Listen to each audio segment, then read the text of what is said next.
and it's back. My 1998 300 TDI Discovery 1. I know this hasn't been on the channel for quite a long time. I promise you I've been sort of using it. It's mostly just been like a runabout car, I guess, for the business. Like, it's just been doing jobs. I haven't actually taken it off-road all that much. But, well, I mean, I'm currently in the South Island. I've got the blue disco. You can kind of put two and two together, right? So originally I set this up as a real cheap budget build, and it is still pretty much that. I've just done a few more things to it to make it way more comfortable when I'm out on the road. So I thought I would go through what I've done and some of the build process that I did. I'm my second day into this trip. It's working awesome. I'm super stoked with it, and so far we've done 400 kilometers and it hasn't broken down once, which is nice. This episode is brought to you by Overland Navigator. Hundreds of routes all over New Zealand, built by four-wheel drivers for four-wheel drivers. Grab it from the app or Play Store today and start exploring.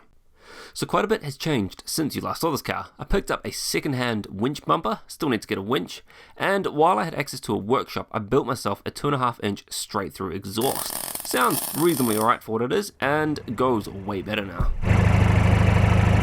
I also threw in a GME XRS UHF radio, useful for those times when I'm travelling with people.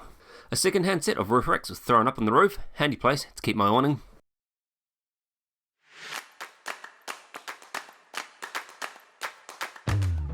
So I've been using this as a bit of a van, I guess, for the last few months. It's a big empty space, perfect for moving around. However, to get this ready for the South Island, I do need to transform this into something a little bit more useful. So today's goal is to get this out of here.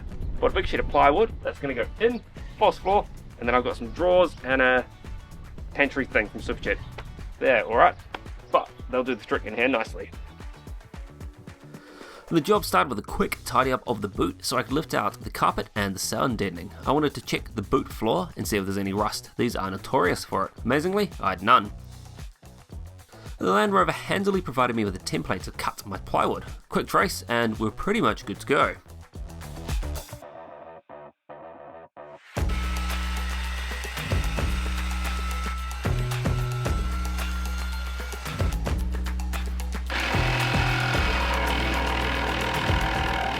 After getting the rough shape I was after, it was time to test fit it in the car. Of course, it didn't fit, but that's all good. I also realised that I'd forgotten to leave a space to leave one of the back seats in for little dude when he wants to come in the car with me. I trimmed that out and it fell into place pretty easily. Stoked.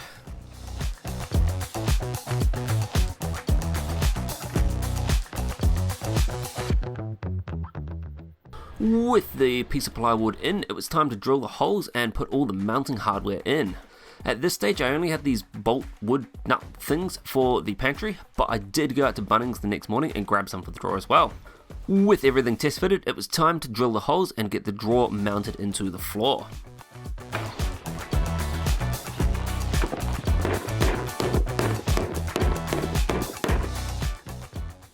By now I was approaching the final assembly. I got the sound deadening back in and gave the piece of plywood a paint with some fence paint of all things that I had sitting in the garage before chucking it back into the car and trying to figure out how to bolt it down. Conveniently, the Discovery had two holes in the back already that I could just drop some bolts through and chuck some nuts on the other side, and at the front I had some pre-drilled holes from the drawer mounting that I'd used previously. So it was pretty simple and didn't take too long. I picked up one of these small pantry things from Superjet Auto quite a few months ago, and it was a few bolts to get it installed. Super simple. I think it's useful. We're going to find out very soon, but I like the idea of it at the very least. And with that done, it was time to drop the drawer in and bolt it down. I had previously had this in the car. It was literally bolted through some holes to the floor, which I was never super stoked with. This system seems to work way better and it is far more secure. Again, super cheap auto drawer, really cheap, but it does the job pretty well. And we're all done. Everything is mounted and I'm pretty stoked with how this came out. Yeah, it's not perfect or the best, but I've still got some empty space in the boot to use for storage, and I get a drawer and a pantry thing to store other random stuff. Even with the back passenger seat folded down for the little dude, there's still plenty of room next to him. One very specific vehicle mod I needed to do was cut the rear guards here. I'd slightly dented one of them off-road and knew that it would happen again if I didn't sort it out. I wanted to cut the absolute minimum possible off while keeping it looking tidy, so I masked it up, drew a line, and sort of came up with a point that worked well. I did this on the other side too, and I've since thrown on some pinch weld just to give it a little bit more strength as there's nothing behind this, and just to tidy it up where I didn't get the cut 100% straight, as you kind of can't do with an angle grinder. Also made very sure to bend the sharp edges back. I don't want to slice up the side of my tyres. One of the luxuries off-road that I can no longer live without, spoil I know, is a fridge. I picked up one of these Brass Monkey fridges from J-Car on special for about 250 bucks and a cover for it. I don't know how good it's going to be, but having a fridge is better than no fridge. Basically just a matter of chucking it in and strapping it down.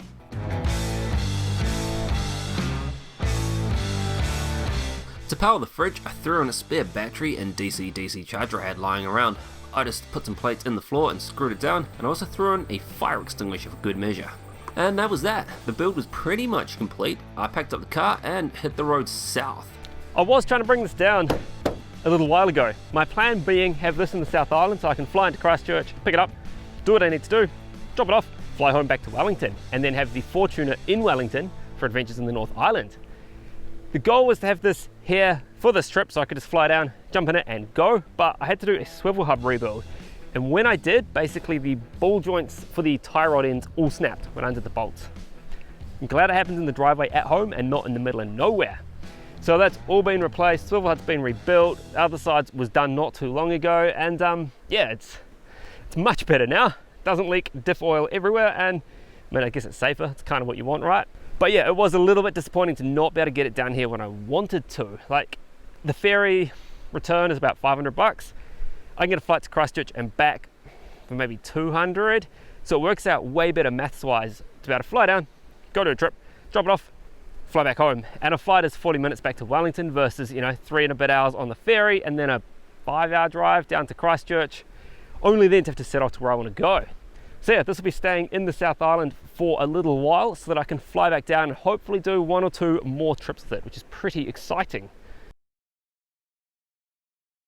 So I'm at the end of this trip now, and I guess the end of the shakedown for the build of this car. I've got to say, I've been really impressed with it. Most things have worked really well.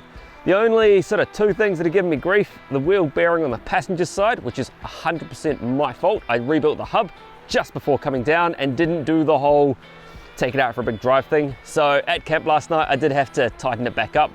It's driving much better today. The only other thing that I really want to do is put some sort of box around the battery there. It was on my to-do list. I didn't quite get time.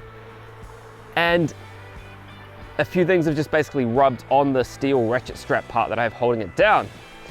Outside of that though, it has been brilliant. This car has performed beautifully. Like, I've done, by the time we get to Christchurch, about 1,000 Ks, which is more than I've done in the last 6 months in this. So perhaps a little bit risky bringing it down, having not driven it a heap, but I can't complain. This car it's awesome. I cannot explain what it is that I like about it. And I know it's a crappy old Land Rover at heart, but it is so comfortable and it sits really nicely on the road and it just works. So yeah, I've been amped. Like, that pantry, I know I wasn't certain on it, but I think it's better than the drawer. Like, the drawer, I've just got my tools and sort of spare bits. That pantry slide out thing has everything else. I do need to spin the fridge around. I, for some reason, put it so it opens awkwardly and I can't get to it with the pantry open. That's a 5-minute fix. It has been an absolute joy, for lack of a better word, to bring this down and actually use it.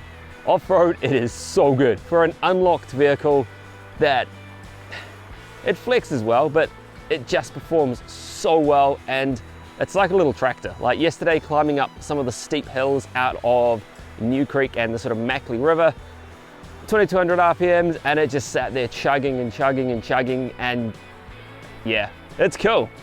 It's very cool, and I'm very happy with the build and how it's gone, and I guess how practical it is. Like, I want to bring some of the things from this into the Fortuner. So yeah, it's been great, and thanks heaps for watching. I'll catch you next time on Overland NZ, where you'll get to see this vehicle actually off-road in the South Island here. It's good fun. I had an awesome time, and hopefully the video is enjoyable. Catch you guys later.